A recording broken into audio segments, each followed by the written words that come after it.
బీసీలకు 42% రిజర్వేషన్లు సాధించే వరకు ఉద్యమాన్ని ఉవ్వెత్తున నిర్వహిస్తామని బీసీ జేఏసీ నూతన చైర్మన్ అధ్యక్షుడు జాజుల శ్రీనివాస్ గౌడ్ స్పష్టం చేశారు. బీసీలకు 42% రిజర్వేషన్లు అమలు, సర్పంచ్ ఎన్నికల్లో కార్యాచరణపై బీసీ జేఏసీ విస్తృత స్థాయి సమావేశం హైదరాబాద్ కాచిగూడలో జరిగింది.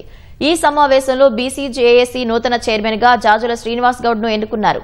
బీసీ రిజర్వేషన్లను వ్యతిరేకించే నేతలను అడ్డుకోవడానికి శాంతియుత మార్గంలో ఈ నెల 25న నిరసన కార్యక్రమాలు నిర్వహించాలని జాజుల తెలిపారు.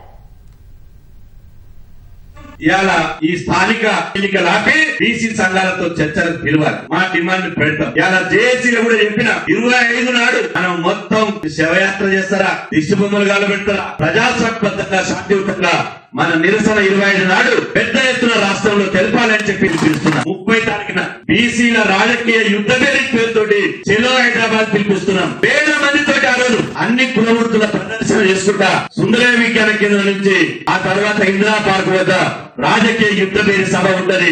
ఇవాళ రామచంద్రరావు, కిషన్ రెడ్డి కూడబలుకొని అన్యాయం చేశారు. బీసీలు చెల్లొడ్డీలు పెట్టి పార్లమెంట్ దిగ్బంధం చేస్తారు కాబట్టి ఢిల్లీ దాకా రావద్దనే కుట్రతోటి ఎన్నికలు పెట్టాలని బీజేపీ అంటున్నారు. ఢిల్లీకి బయలుదేరదాం, 8వ నాడు జాతీయ సెమినార్ పెడదాం, 9వ నాడు పార్లమెంటు దిగ్బంధ కార్యక్రమం చేద్దాం